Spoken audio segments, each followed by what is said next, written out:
Buenos días a todos, es una bendición estar juntos una vez más aquí a través de esta señal, y queremos saludar a todos en general. Muchas gracias por estar con nosotros. Vamos a tocar uno de los puntos importantes, ¿verdad? Lo que no logran las señales, ¿verdad? Y este tema quisiera que todos estuviéramos atentos. Vamos a orar y a poner todo en las manos del Señor. Padre, queremos darte muchísimas gracias por todas tus bondades, tu grande amor para con nosotros, Señor. Abrimos la puerta de nuestro corazón en esta preciosa mañana de domingo. Queremos agradecerte la oportunidad que nos das de estar juntos como familia. Y Señor, pues esa oportunidad tan maravillosa de que a través de tu palabra estamos viendo, Señor, la unidad en la vida familiar. Muchas gracias, Señor. Bendecimos a todos nuestros hermanos que tan amablemente han abierto las puertas de su casa, de su hogar, y queremos saludarlos, queremos bendecirlos.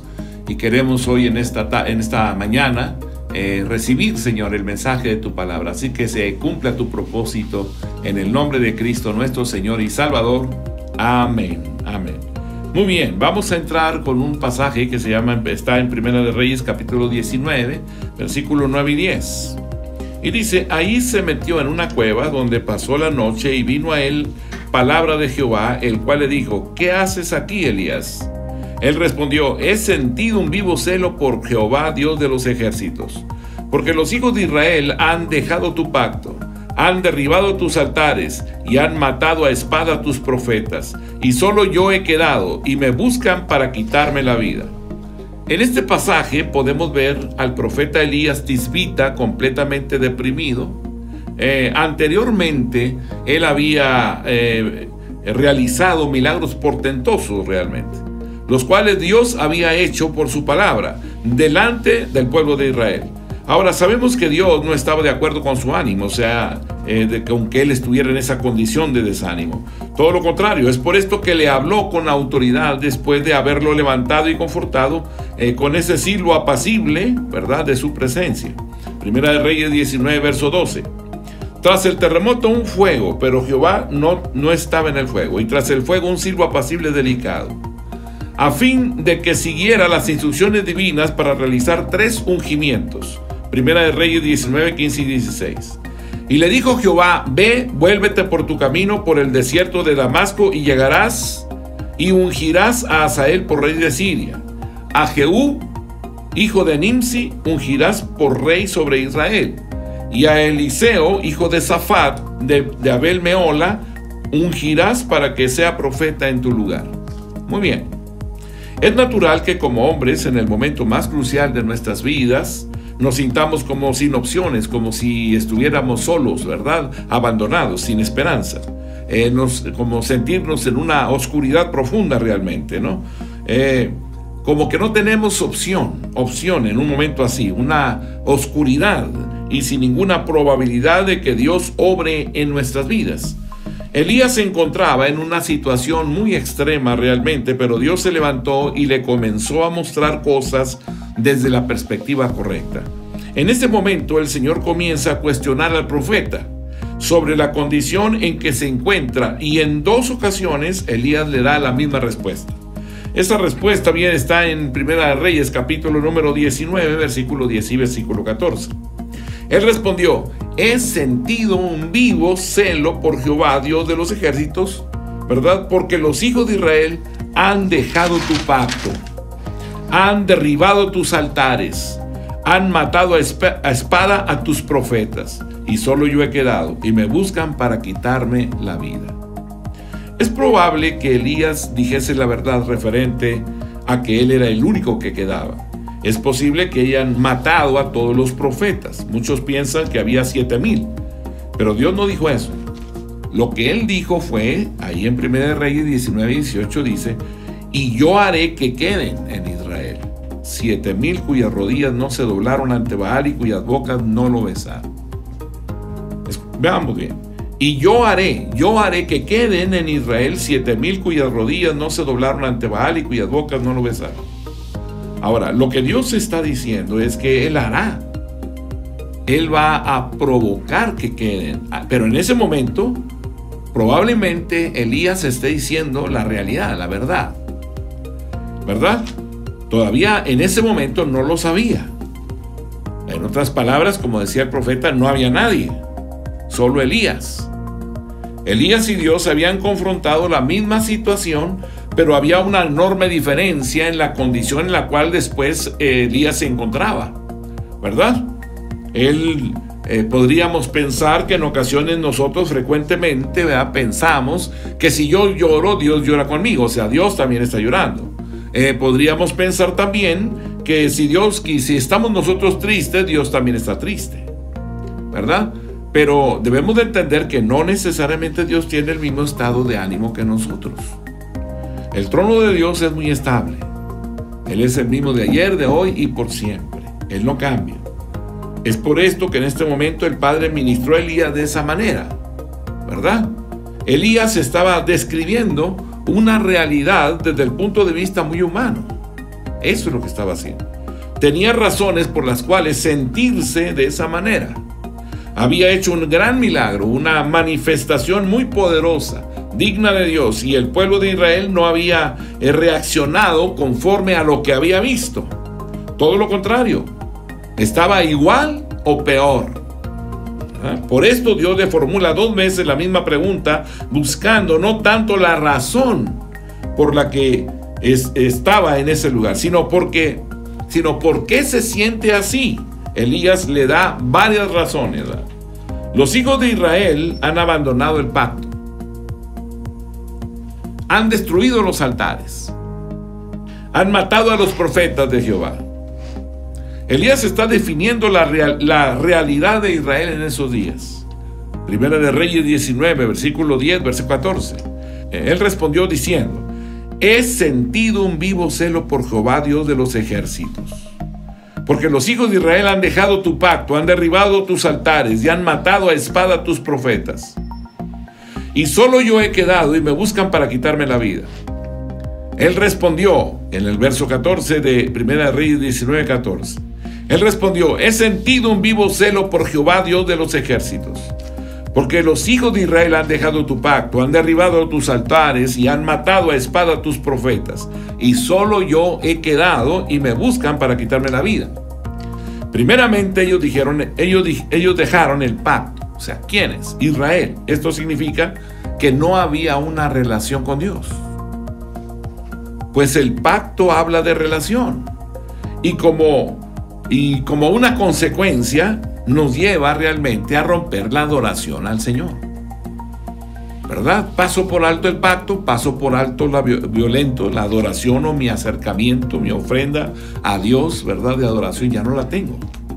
Esta es la razón por la que están destruidos los altares, y al faltar la relación y la adoración sobreviene la hostilidad hacia los comunicadores o hacia los instrumentos que traen el mensaje, ¿verdad?, de los profetas. En ese momento se rompe esa comunión y en ese momento comienza el grande problema, ¿verdad? Ahora hay una actitud contra los mensajeros. Esto no ha cambiado aún en estos días realmente, ¿verdad? Pues el hombre sigue siendo el mismo, y con este espíritu de apostasía no ha de tardar realmente en manifestarse en todos los lugares. Segunda de Tesalonicenses capítulo 2 verso 3. Nadie os engañe en ninguna manera, porque no vendrá sin que antes venga la apostasía y se manifieste el hombre de pecado, el hijo de perdición, ¿verdad? ¿Por qué? Pues precisamente porque han destruido tus altares, porque han quebrantado el pacto, han destruido tus altares y porque han matado a tus profetas, ¿verdad? Se rompe el pacto, se violenta el pacto, se derriban los altares, se pierde la comunicación o la adoración hacia Dios, y como una consecuencia hay un rechazo hacia los mensajeros. Segunda de Tesalonicenses nos dice esas cosas. Ahora, si analizamos espiritualmente estas 3 razones dadas por el profeta, nos vamos a dar cuenta que ese es el proceso de la apostasía, de la evolución o deterioro de un corazón que está apartado de Dios. Primero, invalida el pacto. Algo tan importante como la alianza y el compromiso con el Señor. No podremos caminar con Dios si no entendemos que Él es el Dios del pacto. En ocasiones tenemos problemas con Dios porque no entendemos que Él siempre se compromete con su pueblo.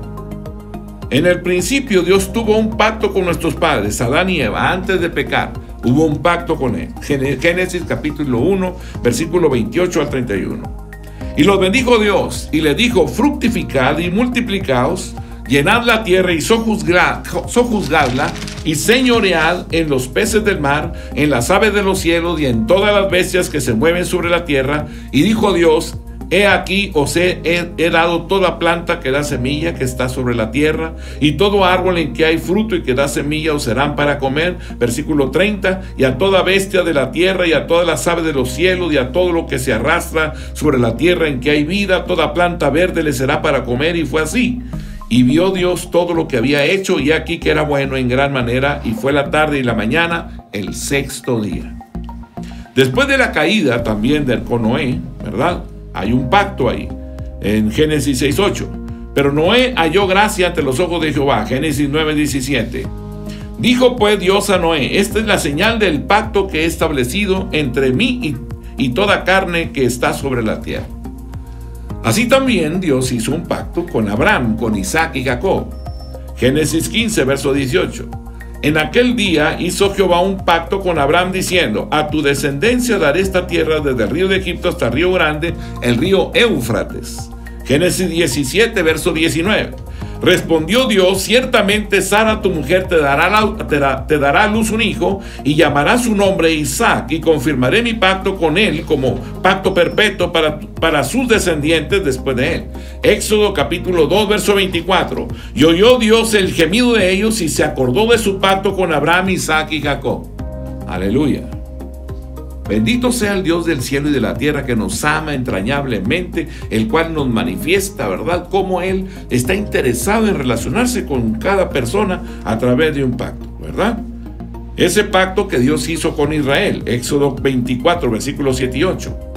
Y tomó el libro del pacto y lo leyó a oídos del pueblo, el cual dijo: haremos todas las cosas que Jehová ha dicho y obedeceremos. Entonces Moisés tomó la sangre y roció sobre el pueblo y dijo: he aquí la sangre del pacto que Jehová ha hecho con vosotros sobre todas estas cosas.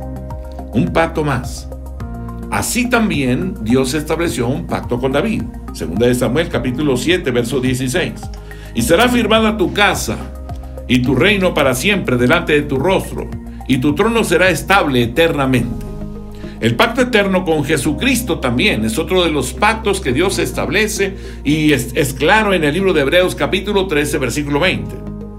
Y el Dios de paz, que resucitó de los muertos a nuestro Señor Jesucristo, el gran pastor de las ovejas, por la sangre del pacto eterno. Dios siempre quiere comprometerse con su pueblo. Por eso persistentemente ha establecido algo que rija la relación con Él. Así como Dios administra su relación con su pueblo por medio de un pacto, de la misma manera se somete a ese pacto y se rige por él. Esto es lo que hace Dios. Los problemas con Dios se deben a que a nosotros se nos olvida que Dios se basa en el pacto. Pasamos por alto los lineamientos del pacto. En el Antiguo Testamento, cuando Israel dejaba a Jehová y no guardaba su ley, Dios se enojaba en grande manera, amenazando con apartar su rostro de ellos o permitiendo que los tomaran en cautiverio. Los intercesores se metían en medio haciendo brecha, diciéndole a Jehová, Deuteronomio 9:27, acuérdate de tus siervos Abraham, Isaac y Jacob, no mires a la dureza de este pueblo, ni a su impiedad, ni a su pecado. Jeremías 14, verso 21. Por amor de tu nombre, no nos deseches ni deshonres tu glorioso trono. Acuérdate, no invalides tu pacto con nosotros. Incluso cuando Israel invalidaba el pacto, el cual ya Dios no estaba obligado a cumplir, ni tampoco a darles ninguna bendición, los intercesores rogaban diciendo, Jeremías 14, verso 7, aunque nuestras iniquidades testifican contra nosotros, oh Jehová, actúa por amor de tu nombre, porque nuestras rebeliones se han multiplicado contra ti, hemos pecado. Daniel 9, verso 19. Oye, Señor, oh Señor, perdona. Presta oído, Señor, y hazlo. No tardes por amor de ti mismo. Dios mío, porque tu nombre es invocado sobre tu ciudad y sobre tu pueblo. Ellos apelaban a la honra de Dios, al prestigio de su nombre, porque ellos sabían que Él ama su nombre y que ese nombre está ahora con ellos. O sea, se encuentra el nombre sobre la nación de Israel. Ciertamente su nombre está ahora en nosotros, y es por esto que al vivir mal, el nombre de Dios es blasfemado. Por esto el Señor Jesucristo nos exhortó diciendo, Mateo 5:16, y les contaron los que lo habían visto cómo le había acontecido al que había tenido el demonio y lo de los cerdos. El pacto rige nuestra relación con Dios. Es bueno saber que hoy también estamos sujetos a un pacto, que es el nuevo pacto, y que Dios se está rigiendo por él. Israel siempre tuvo conciencia de que Dios es fiel a su pacto, y es por esto que el pueblo está disfrutando de las promesas terrenales. El pueblo judío, claro, porque a pesar de la ignorancia que hay en ellos en cuanto al Señor y su Cristo, siguen rigiéndose por el pacto de la ley. En cambio, nosotros los cristianos hablamos de pacto solo cuando estamos probablemente en algún lugar donde hay judaizantes, ¿verdad? Para mostrar que quizás no estamos nosotros bajo la ley. Mas Dios quiere que aprendamos que Él rige, o Él se rige en la relación con nosotros por medio de un pacto. Así que cuando tú estás o estamos orando y demandando las promesas de ese pacto, lo que estamos haciendo es recordándole a Dios lo que Él ha prometido. La Biblia nos dice en Santiago 1:17, toda buena dádiva y todo don perfecto desciende de lo alto, del Padre de las luces, en el cual no hay mudanza ni sombra de variación. Es verdad, Él no muda la palabra que sale de su boca. Salmo 89:34. No olvidaré mi pacto, ni mudaré lo que ha salido de mis labios. Por consiguiente, un cristiano que cree en los logros de Cristo se aferra a Dios y no lo deja por ninguna circunstancia. Del mismo modo, cuando Dios ve a sus hijos aterrados o aferrados, ¿verdad? En este caso, aferrados al pacto, diciendo, Padre, de lo que hizo Jesucristo, no olvides esa sangre que habla mejor de la de Abel, ¿no? Y lo metemos a la oración. No te olvides de esa expiación de la ofrenda del cuerpo de Cristo, hecha una vez y para siempre. Y ven y socórrenos. Ven, bendícenos, guárdanos, prospéranos, sálvanos. Hebreos 12:24. A Jesús, el mediador del nuevo pacto, y a la sangre rociada que habla mejor que la de Abel. Hebreos capítulo 10, versículo 10. En esa voluntad somos santificados mediante la ofrenda del cuerpo de Jesucristo, hecha una vez y para siempre. Aleluya. Dios no fallará, pues Dios es fiel a su palabra. Ahora, cuando un pueblo aparta su corazón de Dios, es porque ya no tiene relación, y cuando se pierde la relación, se quiebra el pacto. Este era el pacto de Israel que sufría Elías, de manera que un vivo celo por Jehová de los ejércitos consumía todo su ser. El corazón del profeta, ¿verdad?, estaba en ese momento lastimado, herido, porque Israel había dejado el pacto de Dios y había derribado los altares y había matado a sus profetas, lo que significa que habían dejado la relación, y en consecuencia se destruyó la adoración y despreciaron la reprensión. Ahora es el orden del deterioro. Ahora consideremos cuál era la misión de Elías y cuál es la condición de Israel en ese tiempo. Si vemos el contexto de Primera de Reyes capítulo 18, podemos observar que no había relación, pues Israel no obedecía los mandamientos de Dios y adoraba a los Baales. Este era el grande problema de ese momento, ¿verdad? Recordemos que Jezabel, esposa de Acab, ¿verdad?, era una sacerdotisa. Ella mantenía alimentando a 850 sacerdotes de dioses ajenos. Unos eran los Baales y otros, ¿verdad?, eran la madre de los Astoret, ¿verdad?, la madre de los 70 dioses, ¿no? Primera de Reyes 18:18. Y él respondió: yo no he turbado a Israel, sino tú y la casa de tu padre, dejando los mandamientos de Jehová y siguiendo a los Baales. El profeta se encuentra lastimado, sangraba su corazón, ¿verdad? Y la razón era, ¿verdad?, que ellos se habían apartado del pacto. Por eso es que el cometido del profeta, o sea, el propósito del profeta, era restaurar esa relación, declarando lo que estipula el pacto, y por medio de las señales llevar el corazón del pueblo a Dios. Por su boca Dios cerró el cielo por 3 años y medio y no hubo lluvia. La vegetación se secó, por tanto no había alimento ni agua, sino mucha hambre en la tierra. Primera de Reyes 17, versículo 1. Entonces Elías Tisbita, que era de los moradores de Galaad, dijo a Acab: vive Jehová Dios de Israel, en cuya presencia estoy, que no habrá lluvia ni rocío en estos años, sino por mi palabra. ¿Verdad? El solo hecho de que no hubiera lluvia era una señal que mostraba que no había relación con Dios, que Jehová había puesto delante de ellos la bendición y la maldición, y que por la dureza de su corazón la tierra estaba desierta. Deuteronomio capítulo 11, verso 26. He aquí yo pongo hoy delante de vosotros la bendición y la maldición. Jeremías 23:10. Porque la tierra está llena de adúlteros. A causa de la maldición la tierra está desierta. Los pastizales del desierto se secaron. La carrera de ellos fue mala y su valentía no es recta. ¿Verdad? El antiguo pacto era así: si obedeces te bendigo, si no obedeces la maldición está sobre ti. Sin relación no hay lluvia. Sin pacto el cielo se vuelve de bronce, está cerrado.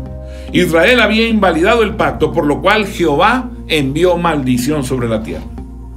Entonces la misión de Elías era restaurar la relación, volviendo a Israel al pacto, levantando los altares que estaban caídos y deshaciendo la hostilidad hacia los mensajeros de Dios. Sin embargo, nadie puede restaurar un pueblo si no se acerca a él. Por eso el profeta se acercó al pueblo. Primera de Reyes 18, verso 21. Y acercándose Elías a todo el pueblo dijo: ¿hasta cuándo claudicaréis vosotros entre dos pensamientos? Si Jehová es Dios, sí, seguidle. Si Baal, id en pos de él. Y el pueblo respondió palabra. No respondió palabra. El Señor dijo: id. Mateo 10:6. Sino id antes a las ovejas perdidas de la casa de Israel. No está diciendo, Dios no está hablando y diciéndonos a nosotros que enviemos a alguien, o que enviemos un correo electrónico, háblale por el celular, ¿verdad? Sino que vayamos. Ve. Si queremos acercar al pueblo de Dios a Él, entonces es necesario acercarnos nosotros a Él, ¿verdad? Esto es lo que ha acontecido en este tiempo, ¿verdad? ¿Qué es lo que estamos observando? Bueno, estamos observando y viendo que el tiempo de oración que se ha levantado en la iglesia, bueno, pues lo que ha provocado es precisamente eso, un acercamiento. Y nuestros hijos, probablemente las experiencias diversas que han manifestado es que los hijos están como más unidos y como que ellos son los que nos apresuran para la oración. Malaquías capítulo 4, versículo 6. Él hará volver el corazón de los padres hacia los hijos y el corazón de los hijos hacia los padres, no sea que yo venga y hiera la tierra con maldición. Significa acercamiento. Queremos guiar a alguien, tenemos que acercarnos a ellos. Si tú eres el padre, entonces te acercas a tus hijos para traerlos, acercarlos y llevarlos a Dios. Marcos capítulo 6, verso 38. Él les dijo: ¿cuántos panes tenéis? Id y vedlo. Y al saberlo dijeron: 5 y 2 panes. O sea, vayan y vean. Vayan y sean personas testigos de lo que está sucediendo. No desechemos usar la tecnología, sino decimos que podemos hacerlo y que debemos de acercarnos para después poder acercarlos a Dios, acercarse a las personas para poder acercarlos hacia el Señor. Es innegable que la condición de Israel era deplorable. Es interesante ver cómo se describe la condición. Primera de Reyes 18:21. Y acercándose Elías a todo el pueblo, se acerca, ve la condición y dijo: ¿hasta cuándo claudicaréis vosotros entre dos pensamientos? Si Jehová es Dios, seguidle, y si Baal, id en pos de él. Y el pueblo no respondió palabra. La palabra claudicar en el lenguaje hebreo es peca, un término que denota algo que salta encima, por lo cual, en otras palabras, bien pudo decirse: ¿hasta cuándo estarán ustedes saltando entre dos ramas? Esta expresión describe la actitud de un pueblo que, como los monos, saltan de una rama a otra, ¿verdad? Este mismo vocablo, claudicar, también se puede traducir como cojear, bailar, saltar, caminar de un lado hacia otro, lo que sugiere la idea de alguien que literalmente va como el que baila o cojea de aquí para allá y de allá para acá. Por lo que la pregunta podría ser: ¿hasta cuándo andaréis cojeando entre dos muletas? ¿Por qué razón el profeta usa esta figura para describir una actitud del corazón? Porque el pecado de Israel no era que no adoraba a Dios, sino que estaba adorando a Dios y a otros dioses. Este es el problema. Es verdad que el pecado de Israel no consistía en rechazar totalmente a Jehová, sino en combinar la adoración de Dios con la de los Baales. Dividir su corazón entre Dios y otros que no son dioses. Compartir su servicio y devoción entre dos señores. Por esto el reto de Elías no era tanto hacer ver que Jehová era el Dios verdadero o el Dios todopoderoso, ¿verdad? Porque ¿cómo convencerlos de que únicamente Jehová es Dios? Y por eso que en ese momento, él los reta y les dice, ¿verdad? El Dios que respondiere por medio de fuego, ese sea Dios. Aleluya. Primera de Reyes 18:24. No era que Israel no amaba a Dios, sino que ama a Dios y a otros. No era que servía a Dios, sino que servía a Dios y a otros. Esta actitud quebrantaba el pacto que establecía en Deuteronomio capítulo 10, versículo 20 y 21. A Jehová tu Dios temerás, a Él solo servirás, a Él seguirás y por su nombre jurarás. Él es el objeto de tu alabanza y Él es tu Dios, que ha hecho contigo estas cosas grandes y terribles que tus ojos han visto. Este es el pacto. A Jehová tu Dios temerás. ¿A quién? A Jehová, no a ningún otro. A Él solo servirás, solo a Él. No vas a servir a ningún otro. A Él seguirás. Se trata de caminar en pos del Señor. Y por su nombre jurarás. Y el objeto de tu alabanza es Él. Y Él es tu Dios, que ha hecho contigo estas cosas grandes y terribles que tus ojos han visto. Siendo así, el desafío de Elías entonces no era demostrarles que Dios era más poderoso, ¿verdad? O que Jehová era más poderoso. Por eso Israel lo sabía. Israel sabía que Dios era muy poderoso o todopoderoso. El asunto era que ellos creían que Baal también hacía milagritos. Es como que Dios se tarda y como que vamos aquí con Baal que no tiene tanta chamba para que nos lo haga rápido. Ese es el grande problema. Con esa actitud Israel adoraba a muchos dioses. Uno de ellos era la diosa de Palestina, Acera, de la cual se decía que era la madre de 70 dioses, entre los cuales estaba Baal, y a la que consideraban la reina de los cielos. Esta diosa era la que competía principalmente con el Dios verdadero. Era ella la que dividía el corazón de Israel. Y con esto entendemos lo que Jesús dijo. Lucas capítulo 11, verso 23. El que no es conmigo, contra mí es. El que conmigo no recoge, desparrama. Solo es Él, nadie más fuera de Él. ¿Cuántos de nosotros sabemos que si el Padre no es el único en nuestras vidas, Él no quiere nada con nosotros? Si Él no es el único, Él no quiere nada con nosotros. El pacto con Dios es que solo Él es Dios. Sencillo, ¿verdad? No vamos a traer en la cartera, ¿verdad?, tantas estampas por ahí. No, solo Él es Dios para nosotros. Marcos 12:30. Y amarás al Señor tu Dios con todo tu corazón, y con toda tu alma, y con toda tu mente, y con todas tus fuerzas. Este es el principal mandamiento. Cuando brindamos servicio y veneración a otros, además de a Dios, ya no estamos adorando al Señor, y nos hacemos renegados y apóstatas, aunque no lo creamos. Puesto que la primera misión de Elías era acercar a Israel a Dios, él se acercó al pueblo. Primera de Reyes 18:21. Y acercándose Elías a todo el pueblo, dijo: ¿hasta cuándo claudicaréis vosotros entre dos pensamientos? Si Jehová es Dios, seguidle. Y si Baal, id en pos de él. Y el pueblo no respondió palabra. Y luego les dijo, Primera de Reyes 18, verso 30. Entonces dijo Elías a todo el pueblo: acercaos a mí. Y todo el pueblo se le acercó, y él arregló el altar de Jehová que estaba arruinado. Lo arregló. Entonces el profeta arregló el altar que estaba arruinado. Así también se encontraba la adoración a Dios, en ruinas. Y si la condición de la iglesia, de la gente, se encuentra así hoy, pues tenemos un grave problema. Si tuviésemos un examen hoy, podríamos encontrar que nuestro corazón está compartido con otras cosas.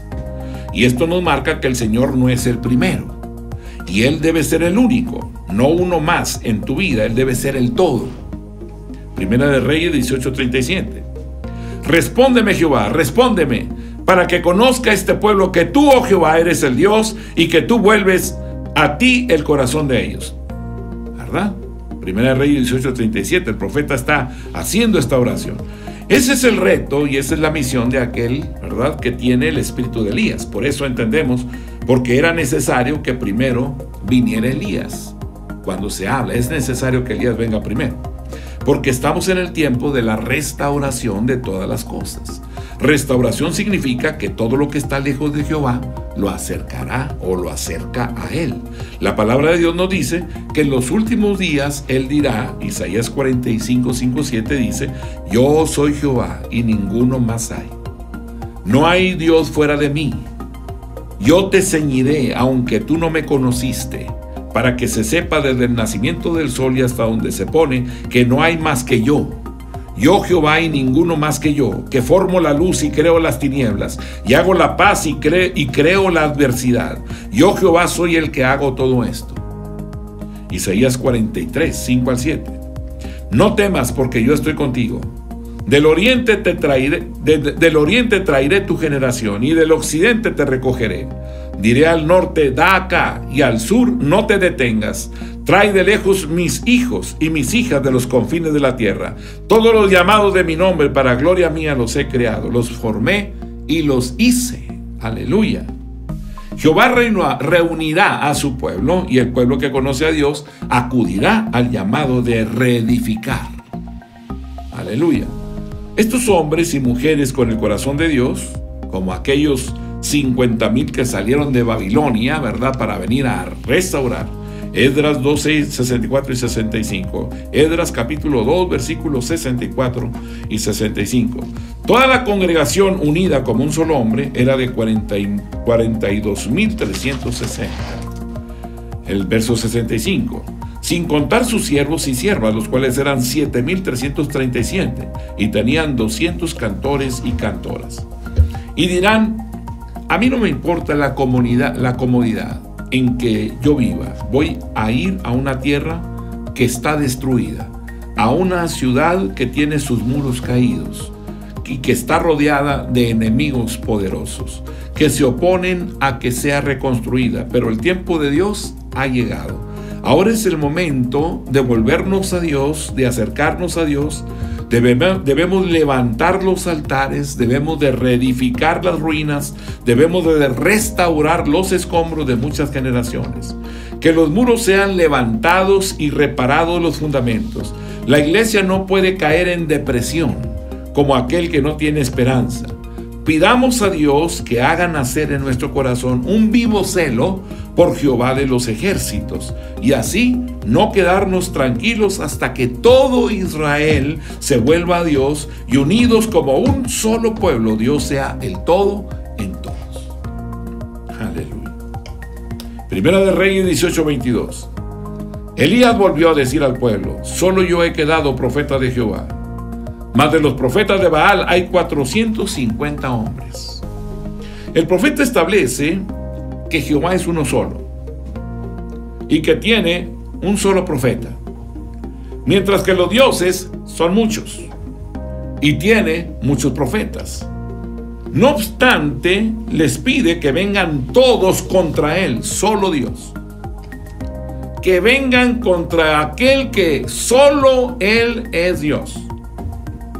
Eso era una representación.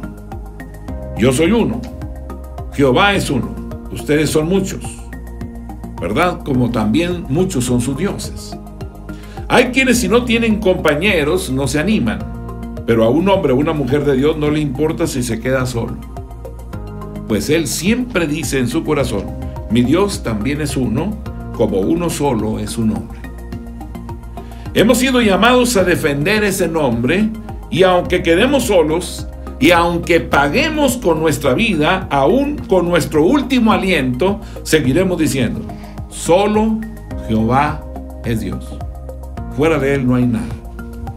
Solo habrá restauración en la iglesia de Cristo cuando todos reconozcan a Jehová como el Dios verdadero, el Dios vivo y Rey eterno. Cuando solo a Él sirvan y únicamente a Él adoren, porque solo Dios es el objeto de su alabanza. Mientras haya otro, además de Él, no hay restauración. No se puede.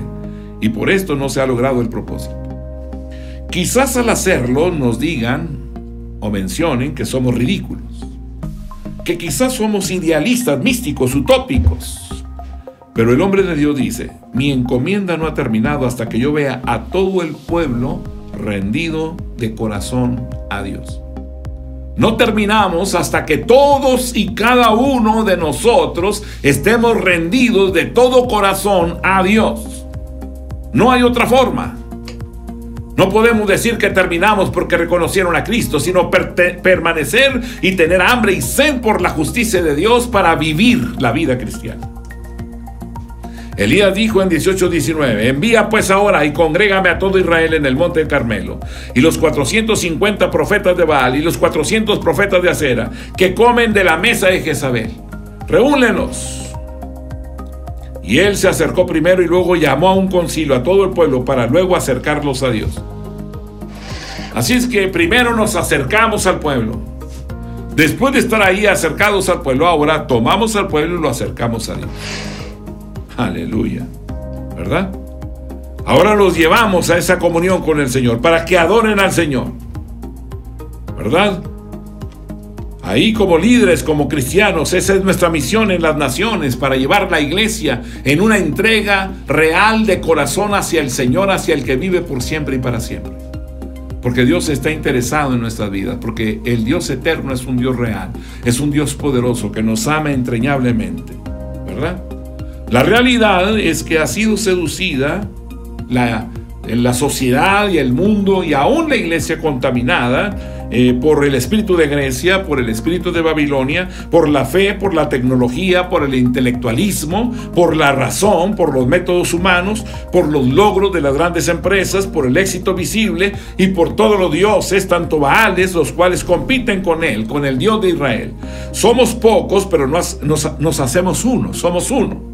Y llenos de un vivo celo cumpliremos la misión de volver al pueblo al pacto de Dios, restaurar el altar de Jehová para que solo Dios sea adorado. Como consecuencia cambien la actitud, ¿verdad?, hacia los mensajeros. De esa manera ya no haya un rechazo hacia los profetas y ya no será la hostilidad, sino de amor, ¿verdad?, de apego, de amistad hacia los heraldos, hacia los profetas. Primera de Crónicas 16:22: no toquéis, dijo, a mis ungidos, ni hagáis mal a mis profetas. Dios es maravilloso y extraordinario y nos ama entrañablemente. ¿Cómo está nuestro corazón?